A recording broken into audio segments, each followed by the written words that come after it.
Der Mann, der die Flasche genommen und zugeschlagen hat, war nicht der Angeklagte.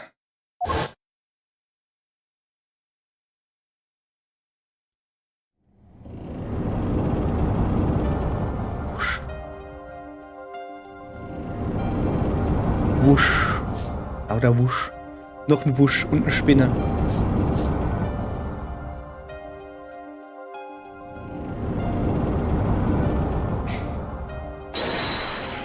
Betrug! Durchsucht seine Tasche. Sie ist weg. Die Karte ist weg. Sie haben verloren. Au! Genau da packte Smith die Flasche, die neben Wright stand. Und er zog mir damit kräftig eins über. Smith hat ihr eins übergezogen. Okay. Sie Falschspieler! Wir haben sie entlarvt!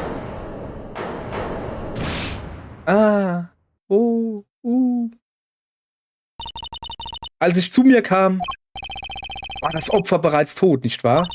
Deshalb konnte ich nicht verraten, wer ich in Wirklichkeit bin. Hätten Sie von meinem Komplott mit Smith erfahren, wäre ich sicher verdächtigt worden.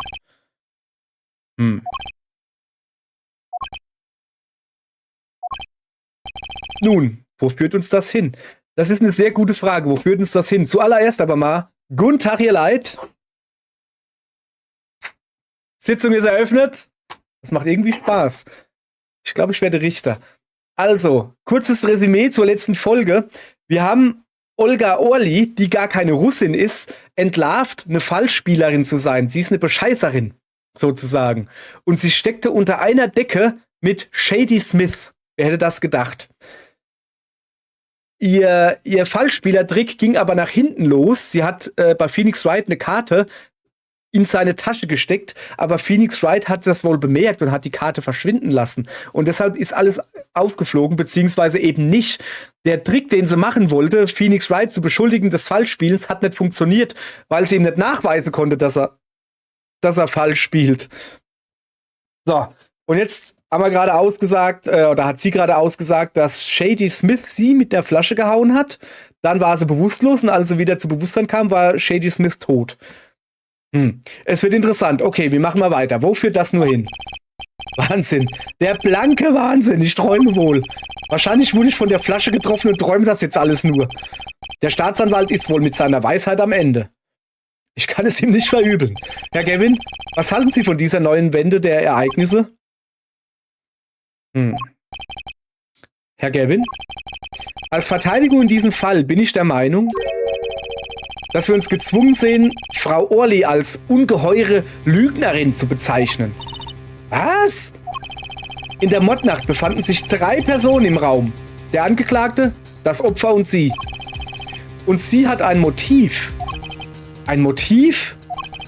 Ihr Komplott wurde vereitelt, die Zeugin hatte Streit mit dem Auftraggeber Herrn Smith. Und das Resultat dieses Disputs war der Mord. Was? Ich bin keine Mörderin. Das ist eine Falle. Jemand versucht, mich reinzulegen. Oh, das wird ja nochmal richtig interessant hier. Ach, guck mal hier, der Phoenix ist auch schon am Lachen. Was doch für ein verstricktes Netz entsteht, wenn man anfängt, Lügen zu spinnen. So verstrickt, dass man schließlich selbst darin hängen bleibt. Herr Wright? So eine überhastete Schlussfolgerung. Sieht dir gar nicht ähnlich, Christoph Gavin. Was sagst du da? Warum nicht auch die anderen Möglichkeiten in Betracht ziehen? Dass sich zum Zeitpunkt des Mordes eine weitere Person im Zimmer befand? Richtig, wie es Herr Wright vor der Unterbrechung gesagt hat. Nach dem Mord wurde eine einzelne Karte im Blatt des Opfers vertauscht. Und derjenige, der die Karte vertauschte, wusste nichts von den beiden Farben der Karte. Eine 4. Person. Einspruch! Ja, schon wieder die Theorie, ihre 4. Person existiert doch nicht. Richtig. Und genau aus diesem Grund habe ich mich entschieden, den Fall vor Gericht zu bringen. Denn hier sind Flucht und Betrug unmöglich. Der perfekte Ort also, den wahren Täter zu überführen. Den wahren Täter? Und wir haben Glück. Es gibt einen Beweis, der uns zum wahren Täter führt. Wir haben ihn gleich zu Beginn des Prozesses erhalten. Was? Was? Apollo, vielleicht weißt du, wovon ich rede. Tut mir leid. Erinnere dich daran, was ich gesagt habe. Die 4. Person, die die Karten vertauschte, hat einen entscheidenden Fehler gemacht. Ja, falsche Karten, oder? Also das falsche Kartendeck. Er oder sie achtete nicht auf die Farbe der Kartenrücken. Der hat die blauen Karten hingelegt. Deshalb hat auch Gavin die ganze Zeit von diesen blöden blauen Flammen da, seine blöde Poesie, die er da von sich gegeben hat. Deshalb hat er das die ganze Zeit hier abgerobbt. Richtig, aber wie konnte ein so entscheidender Fehler passieren? Die Karten, die im letzten Spiel benutzt wurden, waren rot. Allerdings gibt es eine Person hier in diesem Gericht, die dachte, diese Karten wären blau gewesen. Ja, dieser Meinung war ich auch. Aber warum? Nun, Apollo, kannst du dir denken, wen ich meine? Ich war es nicht, klar? Wer ist diese 4. Person? Warum werde ich immer so in Verlegenheit gebracht? Ja, nee, mir geht's gut. Alles klar, ich bin okay. Hören wir also, was die Verteidigung zu sagen hat. Wer ist das gewesen? Wer war der Meinung, dass die im letzten Spiel benutzten Karten blau gewesen sind? Gavin. Wie ich es mir dachte. Deine Augen und Ohren sind so scharf wie deine Frisur. Dankeschön. Nicht recht? Christoph Gavin, du warst die 4. Person in jener Nacht. Ja, aber natürlich kennt Herr Gavin die Farben der Karten. Woher denn? Wie du sehen kannst, ist das Foto vom Tatort schwarz-weiß. Man kann nicht sehen, welche Karten blau sind. Die auf dem Boden oder die auf dem Tisch. Ja, aber sehen Sie, man kann die Farben auf diesem Foto erkennen. Ja, genau, aber das hat er ja schon ausgetauscht. Aber als er sagte, dass die Karten blau gewesen seien, war das lange bevor dieser Beweis ans Licht kam. Das stimmt. Es stimmt, dass der Angeklagte mit dem Opfer eine Partie Poker spielte. Das war aber auch alles. Einfach nur ein Spiel. Ein Duell, Euer Ehren. Ein Duell? Ja, ein Kräftemessen des Verstandes. Ein stiller Kampf der Leidenschaften. Jetzt kommt's. Nur die Karten, ihre Rücken in blaue Flammen gehüllt, kannten den Ausgang. Das meinte ich mit seinen blöden Poesiegedönse da. Nun, Christoph? Herr Gavin? Herr Gavin, ist etwas? Nein, nichts. Ich bitte um Entschuldigung, das kam so unerwartet. Right, Sie beschuldigen mich doch nicht etwa ernsthaft, oder? Oh, Christoph? Sie wissen doch, dass selbst ich keinen meiner Scherze so weit treiben würde. Oha, der beschuldigt ihn wirklich. Das geht weit über lächerlich, sogar über dumm hinaus. Das ist der blanke Wahnsinn. Der Angeklagte bezichtigt seinen Strafverteidiger des Mordes. Er ist nicht mal ein Strafverteidiger. Apollo Justice ist der Strafverteidiger. Apollo Justice ist der Strafverteidiger von Phoenix Wright. Darauf hat er Wert gelegt. Er hat extra gesagt, Apollo soll es sein, nicht Gavin. Ich versichere Ihnen, ich bin zurechnungsfähig. Ja, aber welche Verbindung könnte es zwischen Herrn Gavin und dem Opfer gegeben haben? Mir war auch nicht bewusst, dass ich eine Verbindung mit Herrn Smith hatte. Ja, aber Herr Gavin und das Opfer sind sich niemals begegnet. Und? Was ist, wenn doch? Immerhin ist es eine Möglichkeit. Sie könnten sich vor dem Spiel begegnet sein. Was wollen Sie damit andeuten? Ist das die Wahrheit, von der Herr Wright nichts sagte? Mir bleibt nur eins. Herr Wright, die Verteidigung möchte beantragen, dass Sie vor Gericht aussagen. Die Verteidigung möchte nichts dergleichen beantragen. Herr Gavin? Zeugenaussagen müssen mit dem Fall in Verbindung stehen. Wie kann etwas, das vor dem Pokerspiel passierte, damit in Verbindung stehen?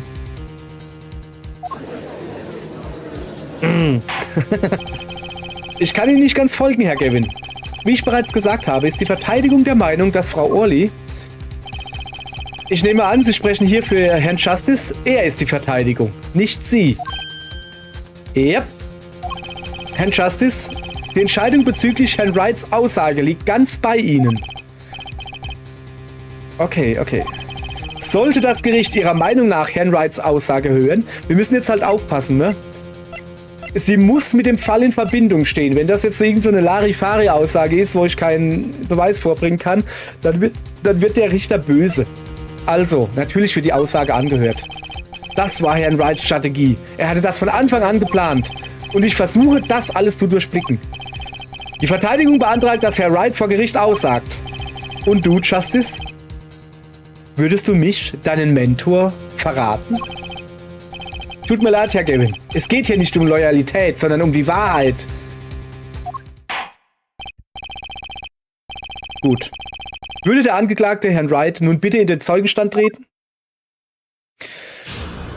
Alter Falter, hey, Alter. So, Appetit vor dem Mord. So. An jenem Abend waren Christoph und ich essen. Wir saßen an dem Tisch auf dem Foto. Ja. Das hat er vorher schon gesagt, dass er ja schon da drin war. Als Shady Smith hereinkam, war Christoph gerade 5 Minuten vorher gegangen. Als die Falle nicht funktionierte, schlug Smith die Kellnerin. Sie sank in sich zusammen und Smith war außer sich. Ich ging raus, um die Polizei zu rufen.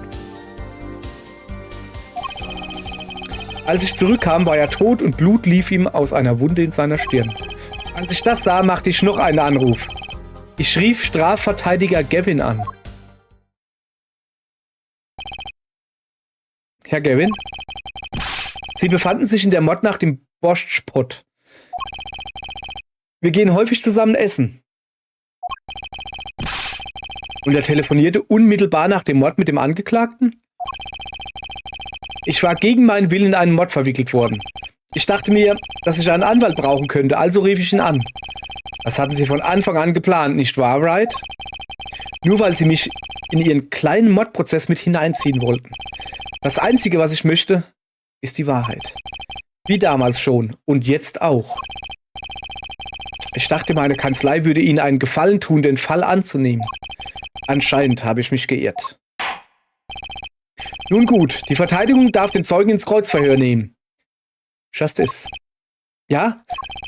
Er lügt. Und du wirst ihn entlarven. Verstanden, Herr Gavin. Gavin gegen Wright. Das kann nicht gut enden. Warum kann ich nicht einen normalen Prozess haben? Ja, aber echt, hey. Okay. Huha. Ja. Appetit vor dem Mord. Wie immer wieder. Alles angreifen. Ja, laber schneller. An jedem Abend waren Chris und ich essen. Wir saßen an dem Tisch auf dem Foto. Moment mal! Sie aßen mit Herrn Gavin zu Abend? Ja, er ist häufig mit mir im Borscht-Pot zu Abend. Wir genossen unser gewohntes Abendessen am gewohnten Platz. So wie immer. Gewohnt, aha. Ich sitze beim Essen immer auf dem Stuhl, der dem Klavier am nächsten steht. Ich verstehe. Dort, wo Herr Smith saß. Okay, das ist ein runder Tisch. Und er sitzt immer der dem Klavier am nächsten steht. Also stammten die Teller und dergleichen von ihrem Abendessen. In der Tat, die Überreste meiner Mahlzeit mit Christoph. Wir haben 2 Stunden lang gegessen und dann ist er gegangen. Danach? Als Shady Smith hereinkam, war Christoph gerade 5 Minuten vorher gegangen. Nachhaken? 5 Minuten? Also hätten sich die beiden in dieser Zeit im Restaurant begegnen können. Das wäre in der Tat eine verhängnisvolle Begegnung gewesen. Oh, Herr Wright, was haben Sie gesagt? Christoph Gavin und Shady Smith könnten sich begegnet sein? Ich denke, das habe ich gesagt, ja. Ich war die ganze Zeit über gespannt bezüglich dieses Treffens. Und jetzt hören wir, Sie sind sich nur im Gang über den Weg gelaufen? Das erscheint mir sehr schwach als Vorwand für einen Mord. Oh, es würde genügen, wenn das alles war, was wirklich geschehen ist. Kommen Sie, Herr Wright. Was verbergen Sie diesmal? Als die Falle nicht funktionierte, schlug Smith die Kellnerin. Das hat die Kellnerin ausgesagt, ja. Was diese fehlgeschlagene Falle angeht, handelt es sich um dieselbe Falle, die Frau Olga Orly erwähnt hatte? Der Plan war einfach, richtig elegant. Wir haben ihm eine Art Falle gestellt. Ich musste Herrn Wright vorher lediglich eine Karte in seine Tasche schmuggeln und dann die restlichen Karten während des Spiels ausgeben. Nach der Partie wollte Smith Herrn Wright beschuldigen und durchsuchen. Dann hätte er die versteckte Karte entdeckt und die Falle wäre zugeschnappt. Das war der Plan von Olga, ja. Wir haben die Karten vertauscht. Oh, Sie Bösling. Oh, Herr Phoenix Wright, Sie haben beschissen. Sie haben gelogen, Indy. Phoenix. Das hätte das Ende einer Legende bedeutet. Tja, das hätte es bedeutet. Hätte es denn funktioniert? Ja. Eigentlich ein harmloser Streich. Durch eine Laune des Schicksals habe ich sie entdeckt. Eine Laune? Na, ich habe zufällig mit der Hand in die Tasche gegriffen und die Karte gefunden. Die Karte, die sie dort versteckt hatte. Ja, ich habe sie flüchtig angesehen und erkannt, dass es die Herz 5 war. Ich habe mir gedacht, es wird was passieren und die Karte entsorgt. Vor dem Spiel. Entsorgt? Wo denn? Neben meinem Stuhl war eine Flasche Traubensaft, die ich angetrunken hatte. Ich habe die Karte in die Flasche gesteckt. Eine leere Flasche Traubensaft? Die Mordwaffe? Ja, ich steckte sie eingerollt hinein. Sie war durch das farbige Glas schwer zu sehen. Ein geistiger Wettstreit zwischen Betrüger und Betrogenem. Das klingt ganz nach einem wundervollen Drama. Eine Karte in der Mordwaffe, das ist seltsam. Hat die Polizei sie bei ihren Ermittlungen übersehen? Ich sollte mal nachsehen. Aber echt, hey. Herr Wright, der Poker King von Gerichtssaal Nummer 3 stimmt diesem Wettstreit zu. Bitte ergänzen Sie Ihre Aussage. Ich habe die Falle beim Spiel bemerkt und die Karte in die Flasche gesteckt.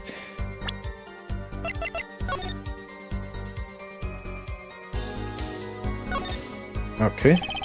Traubensaft.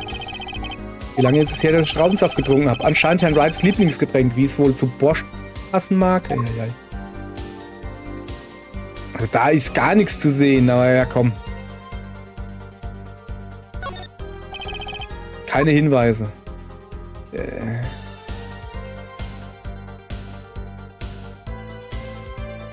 Ich sehe da nichts.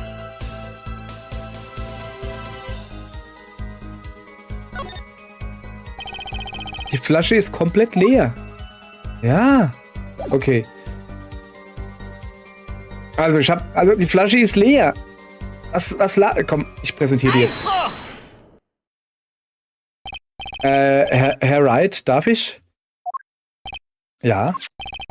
Ich habe die Flasche untersucht und keine Karte darin gefunden. Nein?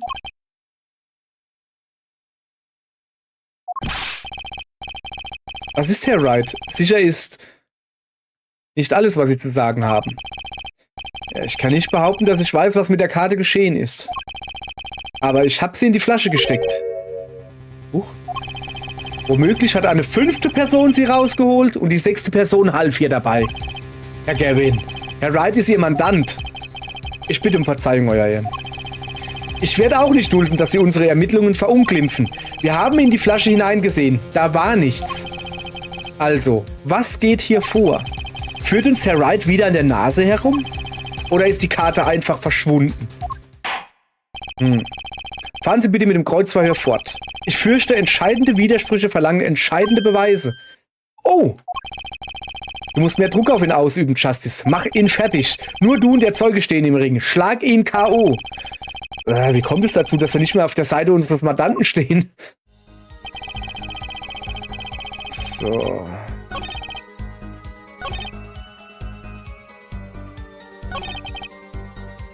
Also, ich habe die Falle beim Spielen bemerkt und die Karte in die Flasche gesteckt, hat er gesagt. Ich hake da trotzdem nochmal nach. Warum in die Flasche? Ja, ich hatte sofort die Absicht meines Gegners erkannt. Ich bin solche Fallen gewöhnt. Ich wusste, was kommt. Ho, ho, ho, ho. Also schlugen sie als erster zu. Das gefällt mir. Also, imaginär, nicht mit der Flasche. Ich kenne alle Tricks. Ich falle nicht auf sie herein. Ja, zumindest wenn man Glück hat und in die Tasche greift. Ja, okay. So, sie sank in sich zusammen und Smith war außer sich. Ich ging raus, um die Polizei zu rufen. Moment, Achso, ja, okay. Ich ging raus, um die Polizei zu rufen. Da nachfragen, haben wir noch nicht gemacht. Wir haben die Polizei vom Erdgeschoss des Restaurants aus angerufen, richtig? Genau. Handys haben im Geheimzimmer keinen Empfang. Waren zu jedem Zeitpunkt noch weitere Personen im Erdgeschoss? Nein, keine Menschenseele. Es war ja schließlich mitten in der Nacht. Also habe ich vom dunklen Restaurant aus die Polizei angerufen. Nach dem Anruf bin ich ins Geheimzimmer zurückgegangen. Es erschien mir nicht richtig, die verletzte Kellnerin allein zu lassen. Okay. Als ich zurückkam, war er tot und Blut lief ihm aus einer Wunde in seiner Stirn. Moment mal! Auch hier haken wir nach. Und als sie zurückgekommen sind, war das Opfer bereits tot. Ja. Ich muss zugeben, ich war ein wenig erschrocken, als ich zurückgekommen bin. Ein wenig? Naja, er blutete ja schließlich aus der Stirn. Woher wusste er, dass er aus der Stirn blutete? Der hatte einen Hut auf. Ich wäre in so einer Situation sicherlich auch ganz aufgewühlt. Als ich das sah, machte ich noch einen Anruf. Ich rief Strafverteidiger Gavin an. Moment mal! Könnten Sie erklären, warum Sie Herrn Gavin angerufen haben? Ich war offensichtlich in eine durchaus heikle Angelegenheit geraten. Außerdem würde mir Christophs Anwaltskanzlei einen guten Freundschaftspreis machen. Ha, gut zu hören, dass Sie beabsichtigen zu zahlen. Oh, ich werde alles bezahlen, Christoph. Schließlich habe ich Sie in alles mit reingezogen. Der Preis für Ihre Verteidigung könnte ziemlich hoch sein, mein guter Freund. Ist das die Wahrheit von Herrn Wright, von der Herr Wright gesprochen hat? Justice, du weißt doch, was du zu tun hast. Er lügt, du musst ihn entlarven. Jetzt. Ja. Also, ich muss nachdenken. Was möchte mir Herrn Wright mit dieser Aussage mitteilen? Die Wahrheit steckt dort irgendwo.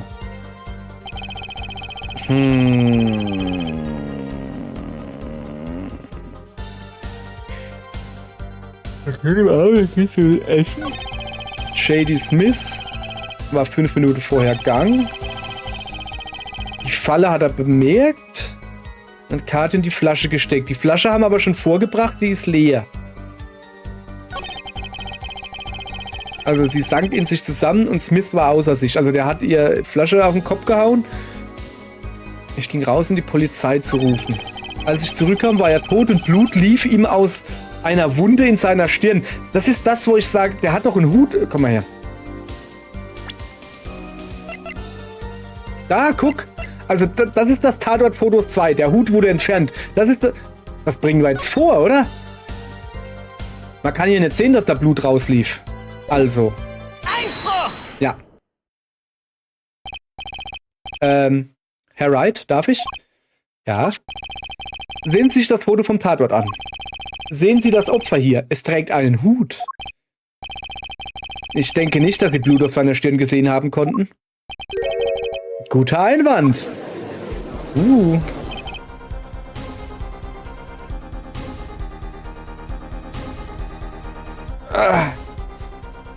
Justice. Wenn Sie das nächste Mal eine Ungereimtheit aufzeigen, dann bitte mit etwas mehr Elan. Herr Wright, können Sie das dem Gericht erklären? Ah, ich habe vergessen, etwas zu erwähnen. Ich war derjenige, der ihm den Hut aufgesetzt hat. Alter. Hä? Sie? Sie haben dem Toten den Hut aufgesetzt? Er hatte ihn während des ganzen Pokerspiels auf. Als ich die Polizei gerufen hatte und wieder ins Zimmer kam, war sein Kopf entblößt. Kahl und glänzend. So wie auf dem Foto. Und? Ich habe den Hut vom Boden aufgehoben und auf seinen Kopf gesetzt. Warum haben Sie das getan? Alles, was ich dazu sagen kann, ist, es tut mir leid. Aber das war das Einzige, was ich am Tatort berührt habe. Also hat ihn Frau Orly nicht gesehen? Mit Ihnen meine ich, den Kopf des Opfers. Stimmt. Ich denke nicht, sie war völlig weggetreten. Ich denke, ich war der Einzige, der seinen Kopf gesehen hat. Geht das schon wieder los? Herr Gavin? Pardon? Es sieht ganz so aus, als wolle sich unser Mandant durch diesen Fall hindurchlügen. Hey, er ist immer noch unser Mandant, oder? Ich denke, wir haben genug davon gehört. Herr Gavin? Die Aussage des Zeugen ist eher eine Travestie. Sie ist mit Lügen gespickt. Ich verstehe langsam, wie Sie Ihre Anwaltsmarke vor 7 Jahren verlieren konnten. Nun, Sie haben eine einmalige Art, Ihre Mandanten zu bedrohen, Christoph. Das ist mir neu. Ich dachte, Sie hätten den ersten Stein geworfen. Okay, Herr Wright, das ist Ihre Chance, die Wahrheit über diesen Fall zu erzählen. Bitte nicht falsch verstehen. Ich habe hier keine einzige Lüge erzählt. Ja, er hat nur manche Sachen nicht erzählt. Hä? Ich habe die Falle bemerkt und die Karte in die Flasche gesteckt. Und dann habe ich dem Opfer den Hut auf den Kopf gesetzt. Alles aus einem Grund. Ein Grund? Dieser Grund befindet sich genau hier. Da ist ein Pflaster hinten drauf. Da ist ein Stück Klebeband hinten drauf. Wahrscheinlich geht es genau um das. Ihr Handy? In jener Nacht. Wie Sie wissen, sprach ich nach dem Anruf bei der Polizei mit Anwalt Gavin. Ich habe unser Gespräch vorsorglich aufgenommen. Was soll das? Da wir uns alle hier befinden, sehe ich keinen Grund, es nicht vor Gericht abzuspielen. Okay. Piep. Christoph, scheint, als hätte ich da ein kleines Problem. Was ist los? Läuft das Spiel nicht gut? Woher wusste er vom Spiel? Ja, okay, man könnte jetzt natürlich sagen, ja, weil er immer da zum Spielen ist und vielleicht war, ja, egal. So etwas in der Art. Dieser Gentleman, der dich herausgefordert hat, ist der etwa gut?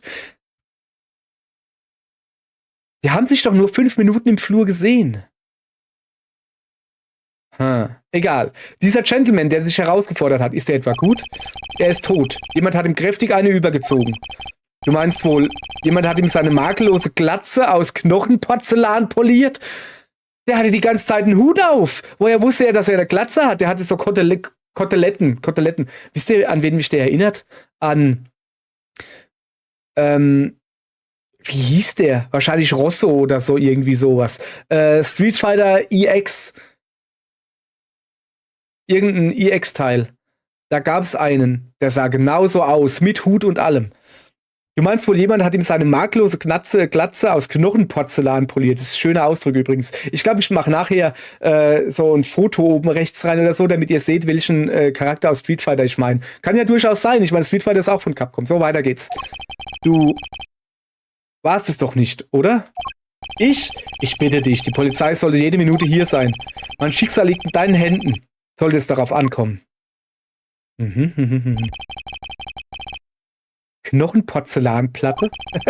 Eine Art Porzellan, sehr glatt und glänzend. Und nicht Platte, sondern Glatze. Ich glaube, er bezog sich auf die lichte Stirn eines gewissen Gentlemans. Ach, ich sehe eben, der hat ja nicht nur Koteletten, der hat ja auch so einen halben Heiligenschein, so wie ich ihn auch hab. Hört man das? Wenn ich mir halt den Kopf rasiere, damit ich nicht einen halben Heiligenschein hab. Das Gericht schätzt die Diskretion des Angeklagten bezüglich meiner Stirn. Stimmt, er hat da auch eine Knochenporzellanplatte. Sekunde, irgendetwas stimmt nicht mit diesem Anruf. Also nachdem Herr Gavin mit Ihnen zu Abend gegessen hatte, verließ er den Borschtpott? Ziemlich wahrscheinlich. Wie konnte er es dann wissen? Wann hatte er dann diese Knochenporzellanglatze gesehen? Oh, richtig. Ja. Das war der Augenblick, in dem ich meinen guten Freund in einem anderen Licht sah. Beunruhigt kehrte ich zum Tatort zurück.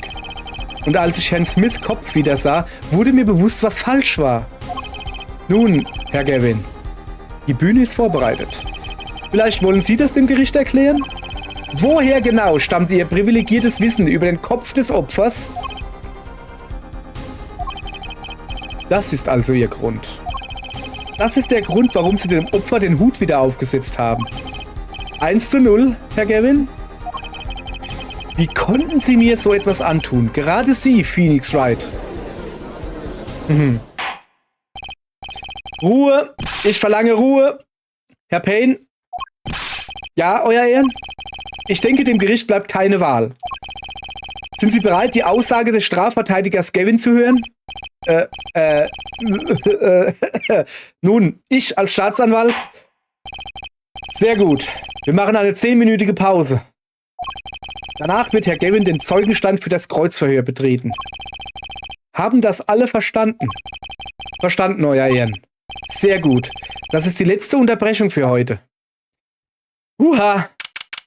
Junge.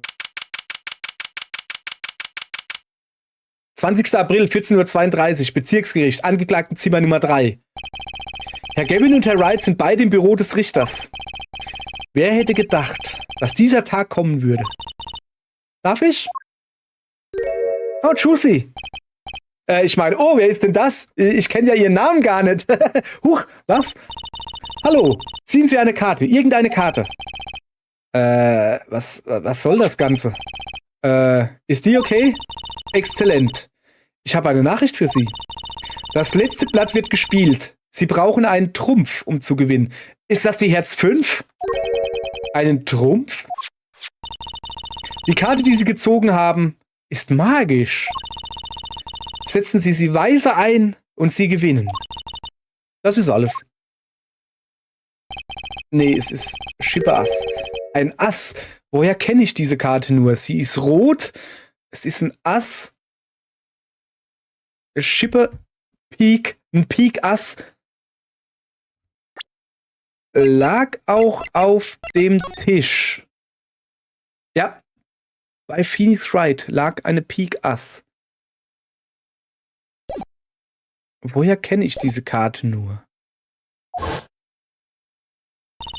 Blatt von Herrn Smith mit 3 Asse und Blatt von Herrn Wright mit 2. Machen 5 Asse. Sein wahr, haben gesehen, 5. Ass. Es ist ein Betrug, ich schwören. Okay.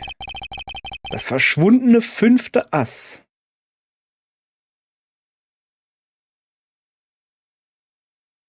Aber was hat es mit dieser Herz 5 zu tun? Sie hat die Herz 5 bei ihm in die Tasche geschmuggelt. Und hätte dann... Ach so, ja, sie hat eine Herz 5 bei ihm in die Tasche geschmuggelt, um zu sagen, der hat eine Herz 5 gegen Schipper Ass ausgetauscht, irgendwie so. Das verschwundene 5. Ass, okay. Warte, dieser rote Fleck. Ist das Blut? Ja, höchstwahrscheinlich. Das ist ihr Trumpf. Jetzt müssen sie vom Stapel abheben und die Wahrheit ziehen. Wie ernst sie aussieht, hey. Ah, siehst du, jetzt kannst du wieder lachen. Das Schicksal meines Vaters liegt in ihren Händen. Diese Karte mit dem Blutfleck ist mein Trumpf, um die Wahrheit zu finden?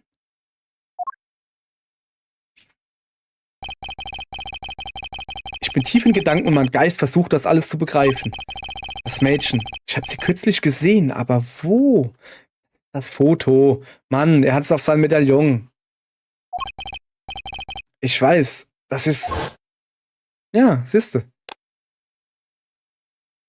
Aber so rot. Guck mal, ich glaube, da war es auch etwas jünger, kann das sein? Er hat so rote Klamotten angehabt. So, blutiges Ass zur Gerichtsakte hinzugefügt. So. Ihr Kinderlein, 20. April, 1445, Bezirksgericht, Gerichtssaal Nummer 2. Für heute meine Lieblingstat. Für heute ist die Sitzung geschlossen. Weiter geht es morgen. Und ich glaube, morgen werden wir diesen Fall ein für alle Mal aufklären. Ich bin gespannt. Bis morgen. Tschüss.